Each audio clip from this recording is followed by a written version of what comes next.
They told me the trip was off. Then I saw their smiles from a Maui beach. No warning, no explanation. Just a bright, sun-soaked photo on Evan's Instagram, captioned, "Best family vacation ever." They were all there.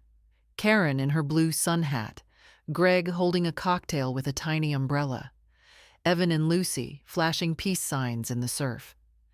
I sat at my kitchen table staring at the screen, the taste of cold tea on my tongue, a blueberry scone uneaten on my plate. Just 2 weeks ago, Karen had told me the trip was canceled. "Too much going on at work, Mom. Greg's firm is restructuring, and I can't take time off either. We're just going to do something local this year, maybe a barbecue." She smiled through the phone, and I smiled back, though my chest had already tightened. I'd been looking forward to it for months. Not for Hawaii. I'd seen plenty of beaches in my younger years. But for being included, for mattering enough to be counted. I hadn't even asked to come. That's the part that stings. It was Karen who brought it up back in March. "We'll all go. A big family thing. You'll love Maui, Mom. You and Lucy can do spa days while the rest of us surf." I remember blinking at the screen when she told me. Me? On a plane? In a swimsuit? It sounded absurd and wonderful. I started walking more, trying to get my legs ready for travel. I bought a new sun hat, navy, with a little white ribbon, just in case. Then, the cancellation. Polite, rushed, and absolute. But now here they were, half a world away, with drinks and lays and smiles that didn't seem to miss me at all. I zoomed in on the photo. Behind Evan's shoulder, I could see the curve of the resort's infinity pool, the very one Karen had once shown me on a hotel website saying, "You'll love the view, Mom. You can see the sunset from the water." I'd imagined it more than once since. I sat back in my chair. The photo glowed on the screen, the blue of the ocean so bright it almost looked fake. I closed the laptop. Maybe Evan had posted it by mistake. Maybe they were going to tell me. Maybe it wasn't what it looked like, but it was. I didn't call anyone. I didn't cry either. Not at first. Instead, I sat there, listening to the clock tick on the kitchen wall. It had been George's, back when he was still timing Sunday roasts and checking on the garden hose. Now it just ticked for me. By evening, I'd found more photos. Karen holding a plate of shrimp with some flour around her neck. Lucy in a beach hammock, reading a book I'd given her. Greg at the bar, smiling too wide. My whole family on vacation. My whole family, minus me. They didn't forget. They didn't run out of tickets. They didn't think I couldn't handle it. They just didn't want me there. That's what made the tears finally come. Slow and hot and quiet. I wiped them away with the back of my hand, feeling embarrassed, even though no one was watching. The hurt wasn't just about the trip. It was older, deeper, harder to name. I'd been pushing it down for years, every time Karen said she was too busy to stop by, every time Greg sighed when I didn't understand something on his iPad, every time Lucy texted instead of calling. But now it had a face. A warm, smiling, sun-tanned face. And I had a choice. The next morning, I didn't turn on the news or bake scones, or do any of the quiet little things that fill up my days. I opened the file cabinet in the hallway, the one George had labeled important in his neat, blocky handwriting, and pulled out every envelope that had my name and a dollar sign. If they could lie to me this easily, this fully, what else had I let slide? I was going to find out. I didn't sleep that night. Not out of rage, that's not my way, but out of something heavier. I lay in bed with the fan whirring above me and the sound of the neighbor's dog barking twice around midnight. My mind ran in quiet, steady circles. The way Karen smiled in that photo, how relaxed Greg looked with his feet in the sand, the white strap of Lucy's bikini top and the book in her hand. The very copy of Pride and Prejudice I'd wrapped for her last Christmas, with a ribbon and a note. They hadn't just gone without me. They'd gone with the best of me. The things I gave them, the love I'd bundled into books and recipes and reminders to wear sunscreen. And they left me here. By morning, I'd made coffee but forgot to drink it. The kitchen smelled like toast I never made. My fingers trembled slightly as I opened Evan's Instagram again, this time not to stare at the beach, but to see what else I'd missed. There were more posts now. A short video, Karen and Lucy doing a silly hula dance at a luau, a photo of Greg wearing a ridiculous straw hat, beer in hand, a shot of a hotel breakfast, papaya, pancakes, and a sprig of mint on the side, all dated yesterday, all tagged Chuck Maui Bliss. The comments underneath were worse than the images. "You guys look amazing! So glad you finally got away. Where's Grandma Betty?" That last one stung. One of Lucy's school friends, probably. It had no replies. Just sat there like an open wound in the comment section. I closed the app. At 11 o'clock, the mail came. I shuffled to the door like usual. Slippers, cardigan, breath short from the walk. There was a flyer for patio furniture, a water bill, and a letter from my bank. Nothing new, nothing kind. I sat back down at the table and stared at the drawer where I kept my receipts, my paperwork, my little records of everything I'd ever done for the family. It wasn't one of those tidy drawers. It was full of half-sorted manila folders, envelopes, a few handwritten notes with amounts circled in red ink. My shorthand for loaned but never returned. I pulled it open. The first thing I found was the receipt for Lucy's summer camp 2 years ago. $1.250, paid with my Visa.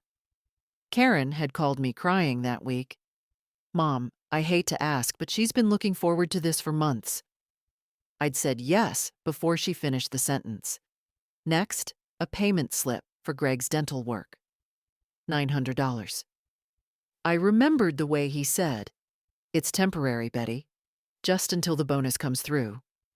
The bonus must have come through. He'd bought a new fishing kayak not long after. Then came the bank transfer log, Evan's freshman year dorm deposit, Lucy's ballet lessons, Karen's broken-down Subaru that needed just a little help to get through the year. I kept going. Pages and pages, amounts and dates and small justifications scribbled beside them. Karen said she'd pay next month. Greg promised to call back. For Lucy, she deserves the trip. By the end, I was looking at over $38,000, not including the grocery bags, babysitting hours, or birthday checks that never got a thank you. For a moment, I thought, maybe I've been foolish. But no, foolish is too soft a word. I've been used. Softened over the years like old bread, easy to chew, easier to forget. I closed the folder and stood up slowly, knees aching. Walked to the phone. I didn't call Karen. I didn't call Greg. I called my bank. The woman on the other end was brisk but polite. "Yes, Mrs. Manners, I can assist you with changing automatic transfers. Would you like to cancel the monthly deposit to KJ Miller ending in account 9241? "Yes," I said. "And the one to GL Miller, too." "All right, I've made those changes. Is there anything else?" "Yes," I said again, more quietly. "Could you help me set up a new savings account? Just in my name." "Of course." I wrote the account number down in my neatest script. Then I placed it in the drawer, on top of the receipts, on top of the broken promises. They went to Hawaii without me. But that was the last thing they'd take. The thing about betrayal is that it doesn't scream. It doesn't announce itself with drama or thunder. It just settles in, like dust on old furniture, slow, silent, and suddenly everywhere. I noticed it more in the little things that day. The quiet hum of the refrigerator, the half-wilted flowers in the vase on the counter, the way my house felt, empty, not just of people, but of purpose. I didn't cry. Not anymore. I'd already shed the kind of tears that ache behind your eyes. Now I was just still, like a clock with no battery. But stillness has its uses. It lets you see clearly. And what I saw, clearer than ever, was that I had become an afterthought, a background fixture in their lives, useful only when needed, invisible when not. Around noon, I decided to walk.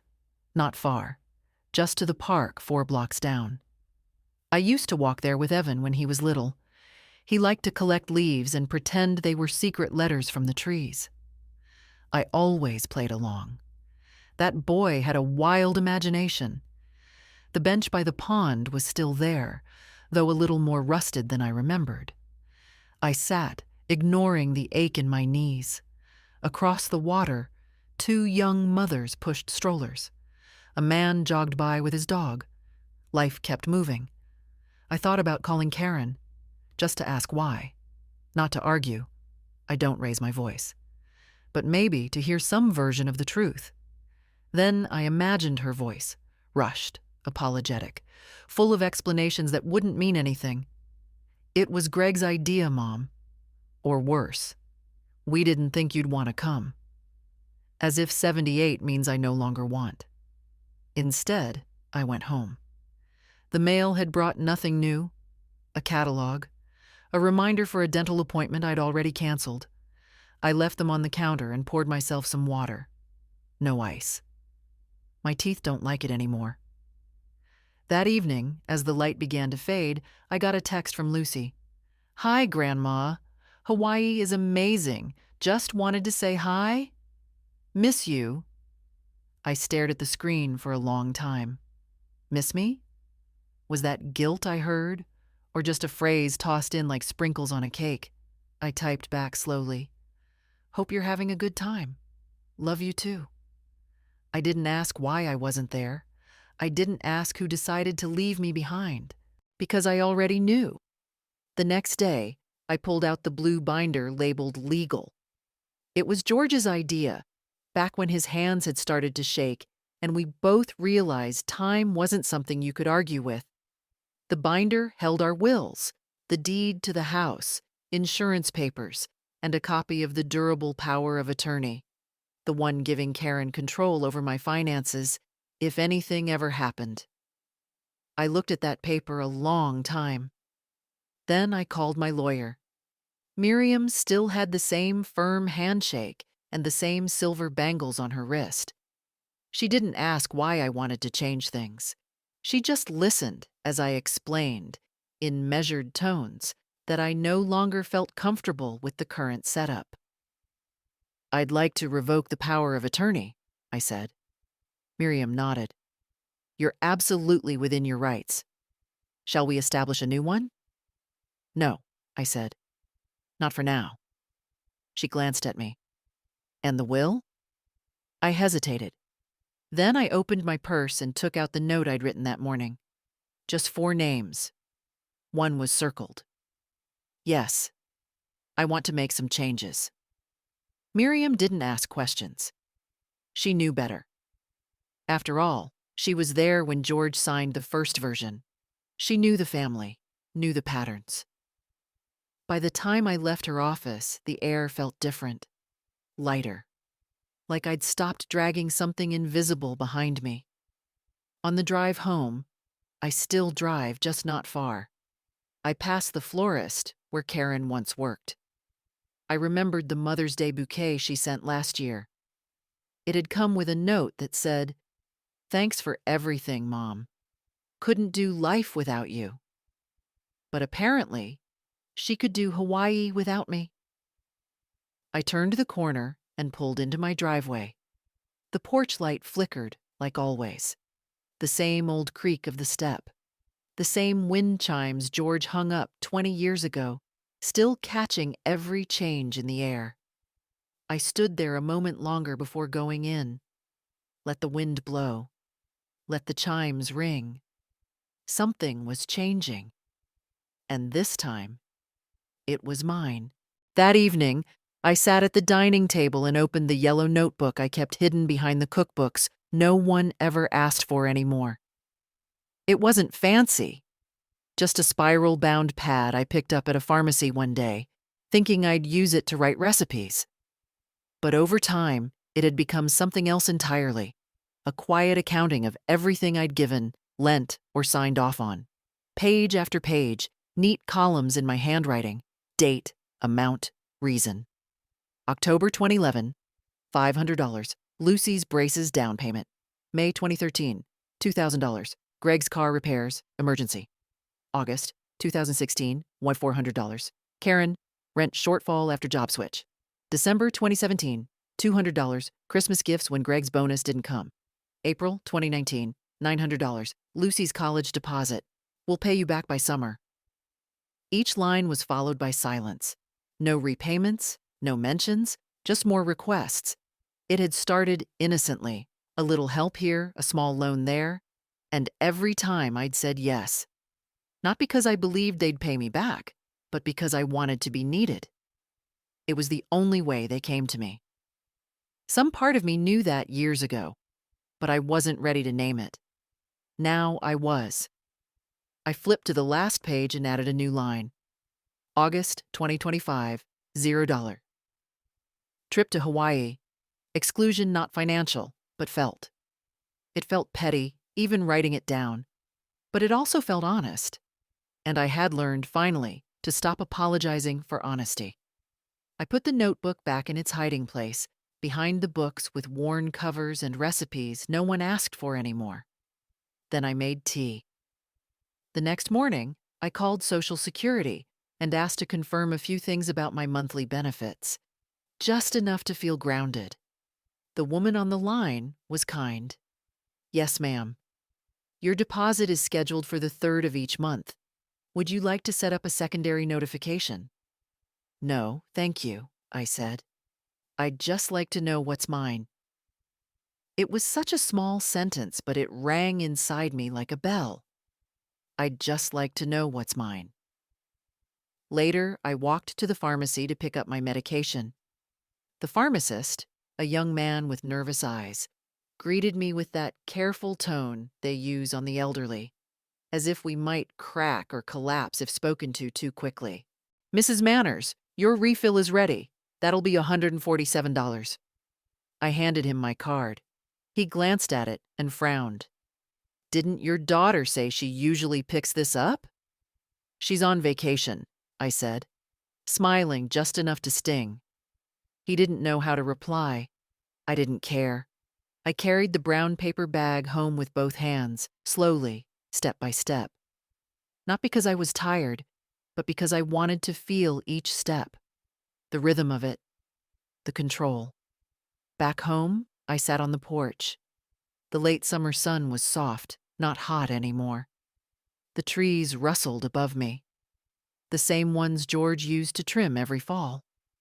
I could almost see him up on the ladder, shouting down advice I didn't need.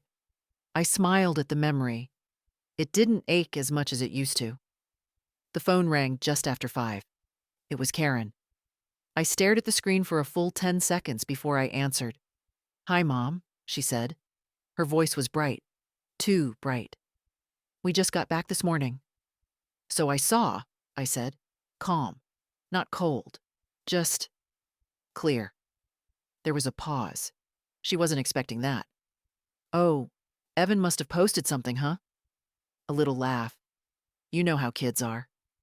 He wasn't hiding anything, I said. He's never had a reason to. Another pause, longer. Mom, I meant to call you while we were there. Things just got hectic. Must have been. Maui looks busy this time of year. Mom, please don't be like that. Like what? I asked, still calm. Like someone who found out she wasn't invited after she bought sunscreen just in case? I could hear her inhale sharply. Then the voice I knew too well. The one that wore guilt like perfume, but never truly absorbed it. It wasn't that we didn't want you there. It just felt like a lot. With the flight and the walking.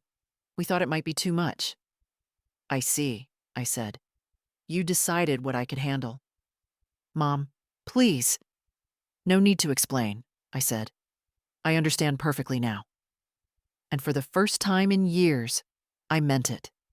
She stumbled through a few more words, half excuses, half apologies, but I let them wash over me. I was done fishing for sincerity in shallow water. When we hung up, I didn't feel triumphant. I felt still.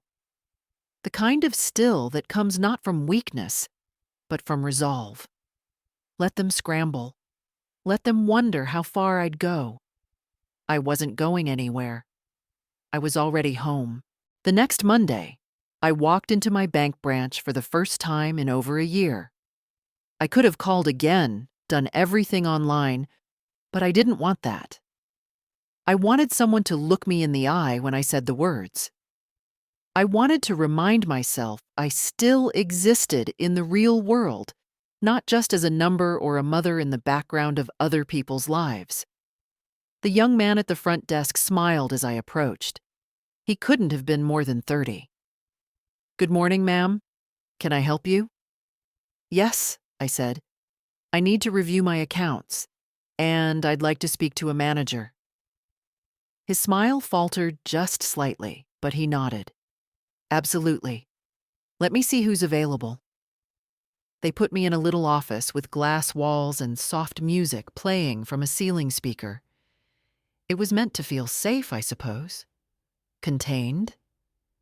But to me, it felt exposed, like I was on display.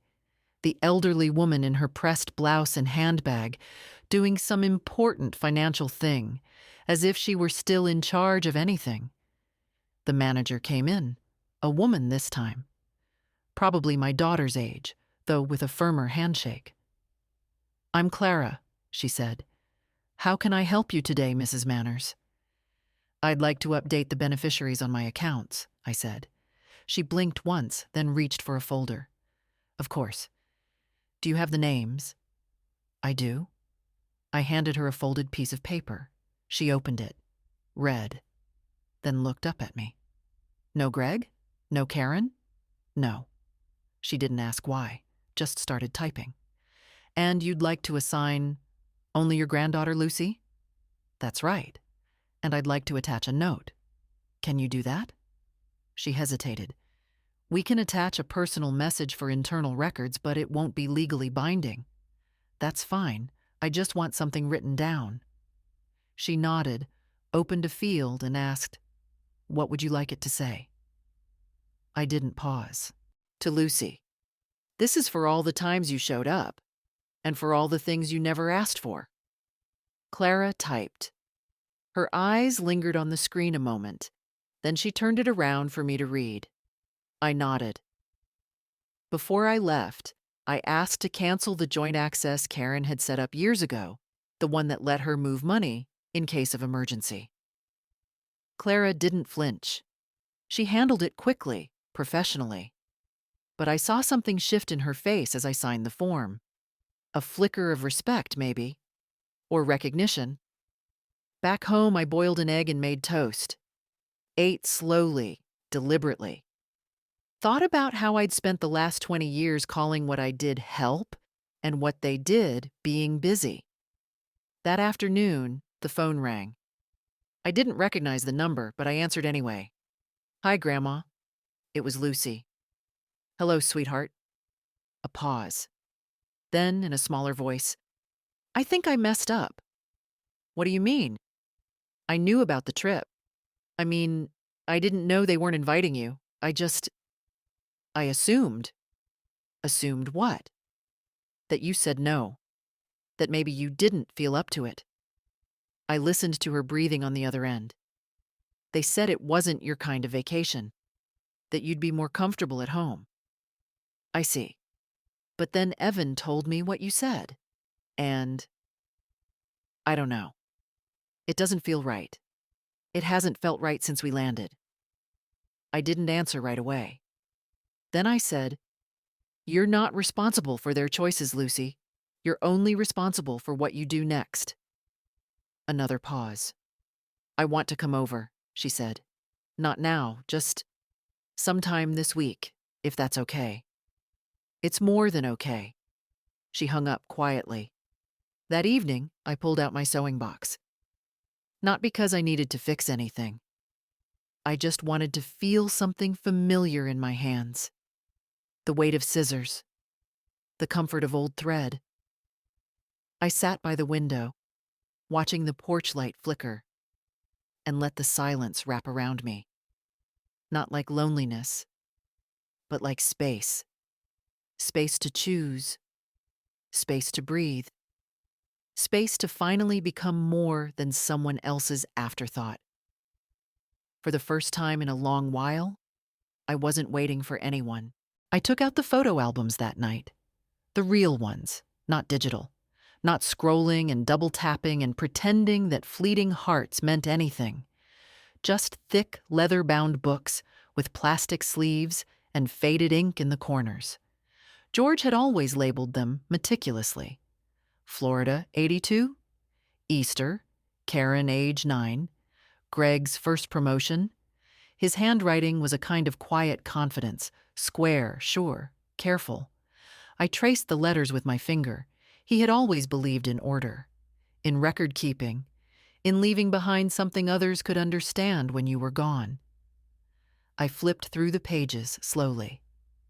There we were on the front porch of our old house, Karen holding a popsicle, barefoot. Me in a sundress I'd sewn myself.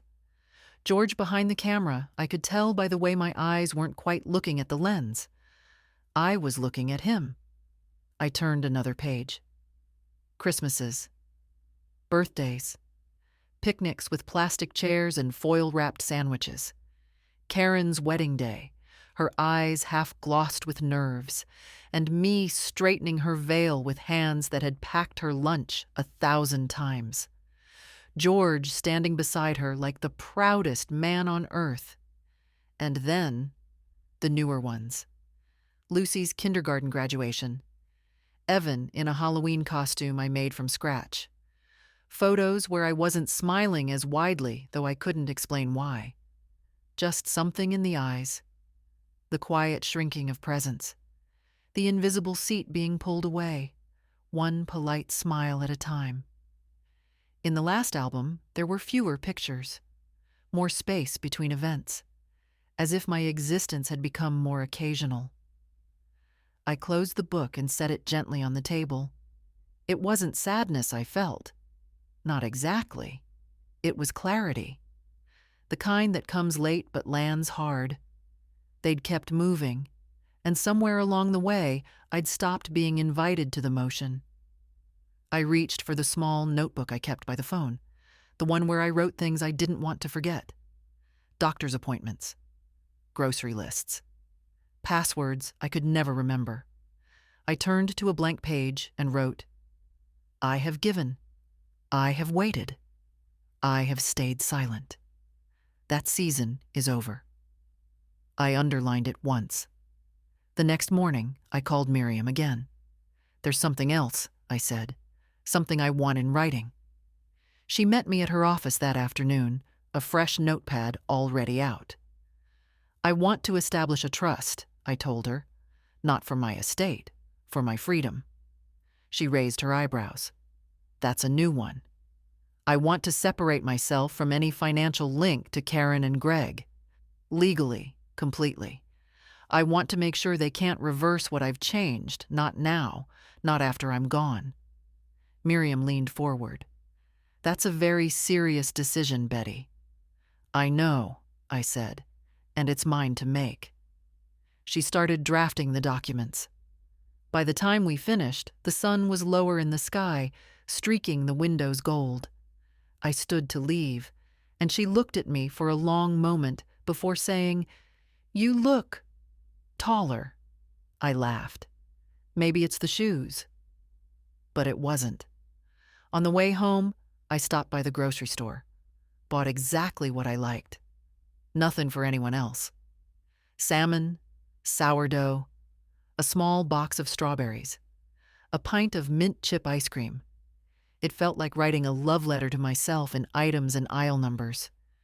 Back at home, I made dinner, set the table for one, and did not apologize to the empty chairs. When the phone rang later, I didn't even check the screen. I let it buzz and fade. Not every call needs to be answered. Not every silence needs to be filled. Some things are better off sitting quiet. Just like truth. Just like me, at my own table, finally eating while the food is hot. The calls started on Thursday. First it was Karen, 2 missed ones in the morning, then a voicemail I didn't check. Then Greg, once in the afternoon, and again just before dinner. No message. Just the number on the screen like a knock I didn't feel like opening the door to. By Friday morning, there were 5 missed calls between the two of them. I didn't answer any of them. Not out of spite, not to punish. I just didn't feel like explaining something that no longer needed explanation. They had their chance to talk when it mattered. They chose silence. Now it was mine. Instead, I cleaned out the pantry, tossed expired cans, donated the good ones I knew I'd never eat, wiped shelves I hadn't looked at closely in years. It felt oddly satisfying, like clearing out a corner of myself. Around noon, the doorbell rang. I knew before I opened it that it would be Karen. She stood there in a crisp blouse and jeans that looked carefully casual, her hair pulled back, her face already set in that half-smile she wore when she was nervous but trying not to show it. "Hi, Mom." I opened the door but didn't step aside. "I called," she said. "I know." She shifted her weight. "Can I come in?" I nodded and moved enough for her to pass. She stepped in like a visitor, careful, quiet, glancing around the living room as if something might have changed. Nothing had, of course. Same couch, same old throw blanket, same photo of George on the mantel. She sat down, hands clasped in her lap. "You didn't tell me you were changing the accounts." I sat across from her. "You didn't tell me you were going to Maui." Her jaw tightened. "That's not the same thing," she said. "It is to me." A silence stretched between us, taut as string. She broke first. "We thought it would be easier, that it might be too much for you. The flight, the walking, the heat."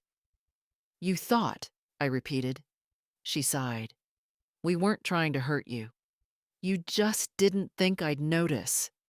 "I made a mistake." "You made a choice," I said. "There's a difference." Karen looked down at her hands. Her voice got quieter. "You've always been there, Mom. Always helped. Always said yes. I think I stopped asking if I was being fair. I just took. I'm sorry." I didn't answer right away. Then I said, "I raised you to be kind, to be fair, to think about other people. I know. And I didn't do any of that." Another silence. This one softer. I stood, walked to the kitchen, came back with 2 cups of tea, set one in front of her. She took it without a word. "I'm not angry anymore," I said. I was. But I'm not now. She nodded, eyes glassy. "I'm also not going to pretend it didn't happen, or go back to the way things were. I won't be your safety net anymore, your fallback, your invisible help. I understand. I'm not sure you do. But I hope you will." She blinked fast, then looked up at me. "I miss you," she said. "I miss the version of you that saw me." We sat in silence a while, tea cooling in our cups. When she stood to leave, she hugged me. I didn't step back, but I didn't lean in either. It was a hug between people who used to know each other better. As I closed the door behind her, I felt tired, but not drained. Boundaries, it turns out, aren't walls. They're doors you choose when to open and when to keep shut. Greg came the next day, not with flowers, Not with an apology, with questions. He didn't even call first, just showed up around 3 in the afternoon, the way someone does when they think their presence alone will settle things. He had on that same athletic jacket he always wore to barbecues, like he might be heading to a golf course any minute. I saw him through the window. For a second, I debated not answering. But I did. He stood on the porch, arms crossed. "Hey, Betty." I didn't return the greeting. "Can we talk?" I stepped aside, but I didn't offer him a seat. He walked into the living room and looked around like he was checking for damage. Karen must have told him everything. He turned to face me. "Look, I don't know what's going on, but we're all kind of confused here. Karen said you changed some financial stuff?" I nodded. He let out a breath through his nose. "Okay, that's your right, of course. But we're just wondering what this is really about." I raised an eyebrow. "You went on vacation," I said. "You left me behind. You lied." He threw up a hand. "We didn't lie. We didn't include you." "That's a distinction you should be careful making," I said, "especially in a house built on things you didn't pay for." His eyes narrowed. "Are you saying all this is about money?" "No. I'm saying it's about value." Greg sat down then, uninvited. Spread his legs wide, elbows on knees. The pose of someone used to being listened to. "Betty, listen. We're all a little tired, okay? It's been a rough year. Karen's job is stressful, and I've got the business to run. And the kids, you don't have to list your burdens," I said. "I know them. I've paid for half of them." He blinked. "I'm not angry anymore, Greg. I'm just done pretending I owe you anything. That's not how families work." "No," I said. "But that is how dignity works." He stood, slowly. "You know, Karen's really upset. She feels awful. Then she can learn something from that feeling. This whole thing, it's not like you," he said. "No," I said. "But maybe you never knew me that well." He frowned, looked at the mantel, at George's photo. He wouldn't have liked this. I took a step closer. George would have never left me behind. Greg didn't reply. At the door, he turned. "So what now? You just cut everyone off?" "No," I said. "I stopped being a silent investor in a family that won't even save me a seat at the table." He looked like he wanted to say more, but didn't. When the door closed behind him, I felt no triumph. Just air. Clear and still. I made a sandwich. Watched the late light settle across the floor like a promise. And for the first time in years, I didn't worry who would be upset with me next. Lucy came over on Sunday. She didn't knock, just texted, "I'm on the porch. Is it okay?" I opened the door and there she was, sitting on the steps with her knees pulled up, wearing a hoodie too big for her and sneakers that had seen better days. Her hair was messy in a way I'd never seen before. Not styled messy, just real. Unbrushed. Honest. I stepped aside. "Come in." She walked in slowly, like someone trying to figure out whether they were still welcome. I didn't rush her. Some things need to be done at a person's own pace. She stood in the middle of the living room, looking around, then at me. "I'm sorry," she said. "For what?" "For assuming you didn't matter." I didn't expect her to say that. Not like that. She sat down, curled one leg under herself. "They told me it would be too much for you. The trip, the walking. I didn't question it.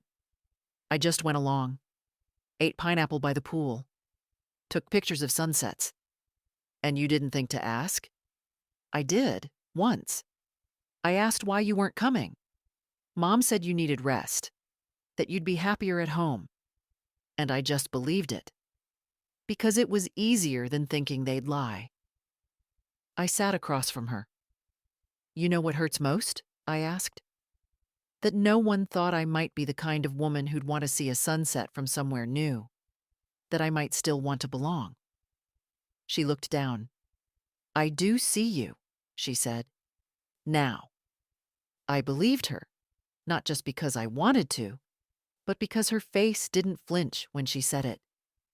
"I made you something," she added, digging into her tote bag. She pulled out a small photo album, handmade, cardboard cover wrapped in fabric, little stitches at the spine. She handed it to me. Inside were photos from the trip, but not the ones I'd seen online. These were quieter. Lucy reading on the balcony, the edge of a page caught in the wind. Greg and Karen asleep in lounge chairs, unaware. A seashell with my name written on it in pen. I turned the pages slowly. On the last page, a note written in blue ink. "This is what I should have shared with you the first time. I want to do better." I closed the album and looked at her. "Thank you." We sat a while in silence. Not the kind that fills space with awkwardness. The kind that lets it breathe. "Can I come next Sunday?" she asked. "Just to hang out?" "You don't have to ask," I said. "You just have to come." She smiled. The kind that didn't reach her mouth but settled somewhere behind the eyes. Later, after she left, I placed the album on the shelf beside the others. It didn't match. It wasn't labeled in George's handwriting, but it was the first one in years that felt like it belonged. And that was enough. Monday came with a kind of quiet I hadn't felt in years.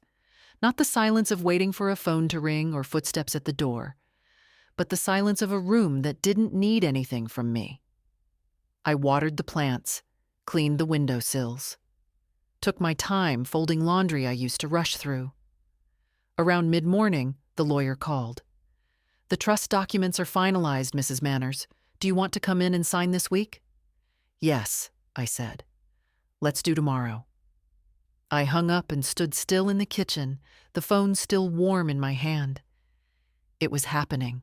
No more shared access, no more surprise withdrawals, no more invisible hands reaching into what was mine. I had let them treat me like background, a utility, and now I was choosing the opposite, not revenge, but recognition. After lunch, I got the mail, bills, coupons, and a handwritten letter. From Greg. It was folded neatly, addressed in his blocky print, the kind he used when filling out permission slips for the kids. I opened it slowly, already bracing for the tone.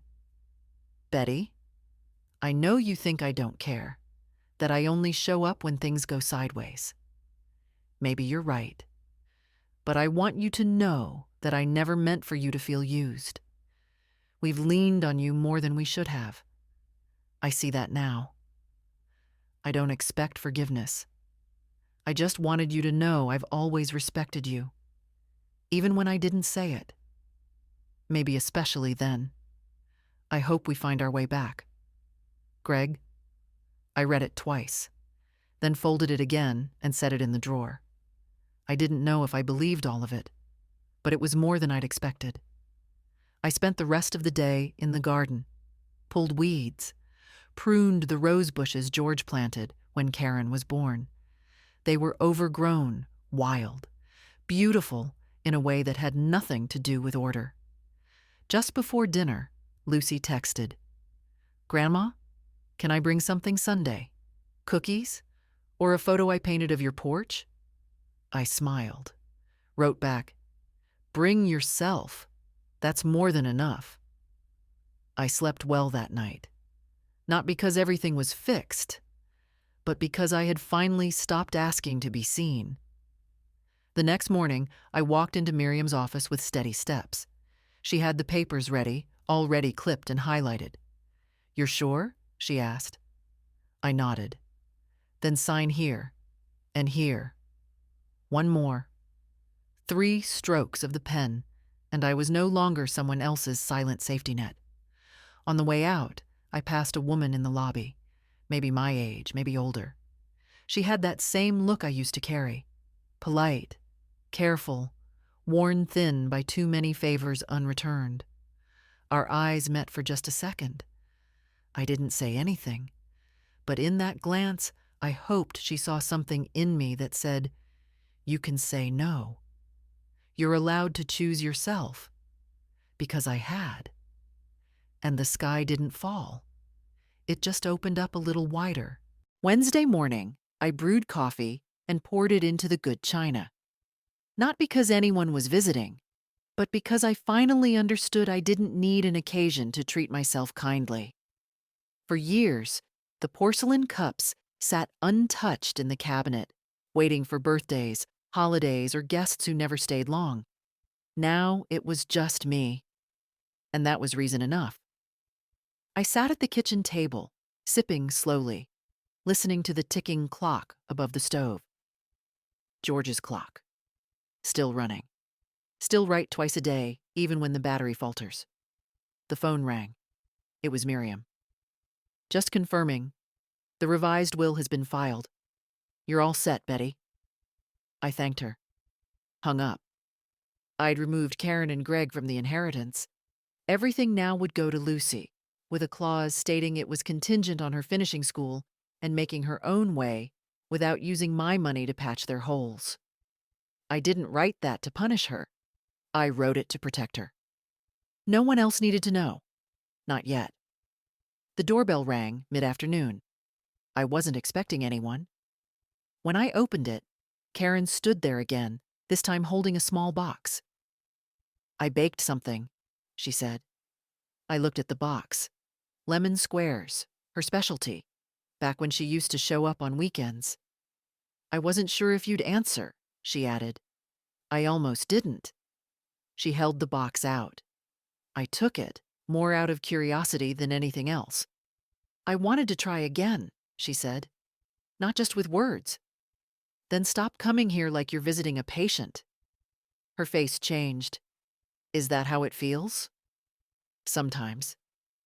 We sat in the living room again, this time with tea and lemon squares.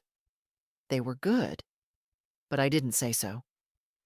Karen looked older to me that day, not just in her face, in her silence. The kind that comes when excuses start to sound like noise, even to the person making them. "I know I've let you down," she said. "I don't know how to fix it." "You don't," I replied.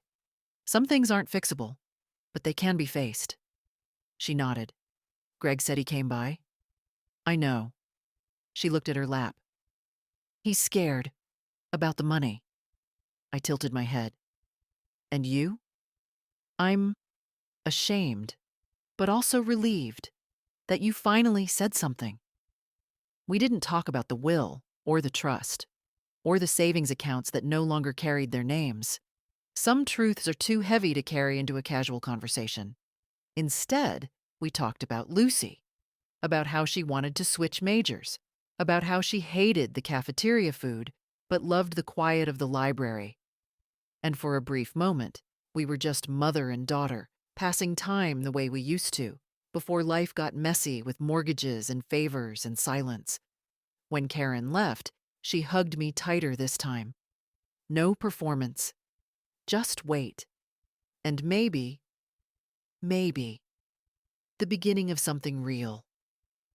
I washed the china cup by hand, dried it gently, placed it back on the shelf, but this time, not as something to be saved, as something that had already served.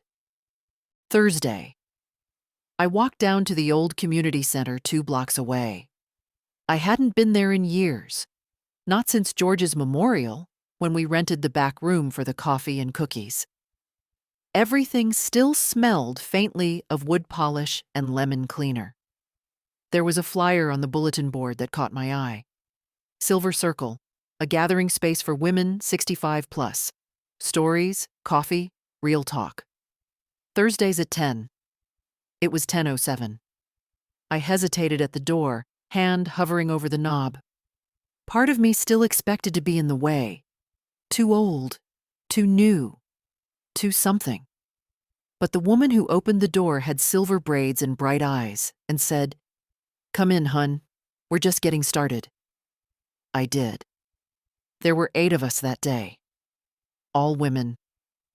All older than I used to think women could be when they still laughed like that. One brought banana bread. Another had a stack of library books she passed around. They made room for me without question. We sat in a circle of folding chairs that creaked a little when someone leaned back. No one asked where my children were. No one asked who I used to be. They just let me be there. We talked about knee pain, recipes, the ridiculous price of cucumbers. And then someone, a woman named Hattie, said, "My son hasn't called in 6 weeks. I used to chase it. Now I let the silence say what it says." Everyone nodded. I did too. Afterward, we cleaned up together. I offered to bring something next time. They said, "Just bring yourself." I walked home lighter. In the afternoon, I read a book by the window, drank tea, let the sun stretch across the floor without rushing to meet it. Lucy came by in the evening. No warning. Just a knock and her soft voice. "It's me." She carried a painting under her arm, the one she mentioned before. My porch, done in watercolor. The flower pots, the worn railing, the light fixture that flickered when it rained. She'd gotten every detail right.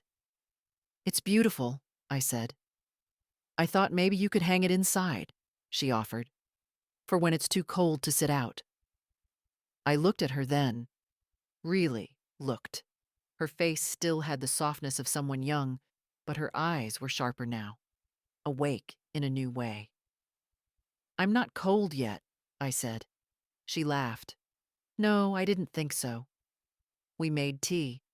She told me about her classes, her roommate's obsession with houseplants, the old professor who always wore mismatched socks. I listened, not as someone being filled in, but as someone finally being let in. After she left, I stood in the doorway a long time, holding the painting against my chest. This life, this quiet, earned, rearranged life, was starting to feel like mine. Not the version I gave away, not the one I waited for others to value, but the one I chose. And that was enough. Friday morning, I received a letter from the law office confirming all filings had been completed. The trust was active, the revised will on record, everything done, locked, witnessed, signed. There was no drama to it, no gavel hitting wood, no one storming out. Just 2 pages in a beige envelope and a quiet finality that came with knowing no one could undo this. Not Karen, not Greg, not their pleas or promises or performances. I made myself a soft-boiled egg. Toasted the sourdough just the way I like, browned, never burnt. Ate slowly, chewed with care. My body was still mine. My choices, too. Around 10, the phone rang. Karen again. I let it ring once, twice. On the third, I picked up. "Hi, Mom," she said, voice tentative. "You free for lunch?" I paused. "Just tea. My kitchen. Noon." When she arrived, she brought flowers. The kind I used to love. Tulips, orange and red, like little flames. She placed them on the table like an offering. "I thought we could talk," she said. "I thought we already did." She nodded, nervously smoothing the edges of her sleeve. "I talked to Greg," she said. "He's angry. That's his choice. And confused. That's also his." She swallowed. "I told him I don't blame you, that you're allowed to change your mind about all of it." I poured the tea. "I never realized," she continued, "how much of your life was wrapped around us." "It was never about realizing," I said. "It was about noticing." She looked down at her cup. "I think I got used to you being the one who would never say no." "That was your mistake," I said gently. "And mine was letting you think it would last forever." She didn't speak for a while. Neither did I. Then she asked, "Is it too late?" "For what?" "To matter again. Differently this time." I took a breath. Let it sit between us. It's never too late, I said. But it's not automatic. You don't get to skip the work. I know. No, Karen. You hope. But now you'll have to know it. And act like you do. She blinked fast, nodded. You won't be punished, I said. But you also won't be prioritized anymore. That's the difference. And that's what you earned. I understand. I hope someday you'll feel it instead. She stood, slowly. Thank you for the tea. Thank you for not calling it a talk. When she left, I looked at the flowers a long time. They were lovely. But I didn't put them in the center of the table. I placed them near the back window, where the light hits in the late afternoon. Something beautiful, visible, but no longer the focal point. That evening, Lucy called. Mom's quiet tonight, she said. She's thinking. You okay? I'm better than okay. I'm free. Lucy was silent for a beat. Then she whispered, Good. After we hung up, I stood in the yard, breathing in the scent of cut grass and tulips. There was no going back. And for the first time, I didn't want to. Sunday evening, I received a text from Lucy. Would you come to dinner? Everyone's going to be there. I'll sit next to you. I stared at the message for a long while. My first instinct was to say no. I didn't want a performance. I didn't want tense small talk or forced laughter or the kind of apology that's more about relief than remorse. But it was Lucy asking. So I replied, Yes, I'll bring dessert. I arrived just after 6. Greg opened the door, stepped aside without a word. His face was neutral, not angry, not warm. Karen hovered behind him, smoothing her blouse, eyes darting. The dining table was set for 6. Evan greeted me with a quiet hug, and Lucy pulled out the chair beside hers. The one with the best light, the best view of the backyard, where a single string of lights still hung from their last celebration. I wondered, idly, if they'd noticed how long they'd left them there. Dinner was roast chicken, overcooked slightly. Karen apologized for that. I said it was fine. The conversation meandered. Evan's new internship, Lucy's favorite class, something about Greg's office downsizing. I offered no advice, no solutions. Just listened. Occasionally nodded. It wasn't tense. It wasn't warm. It just was. Halfway through the meal, Karen cleared her throat. I know this doesn't fix anything, she said. But thank you for coming, for giving us the chance to show up better. Greg said nothing, just kept cutting his meat. I didn't come for you, I said. I came for Lucy. And for myself. Karen looked down. Still, thank you. We moved on. I passed the green beans. Evan refilled water glasses.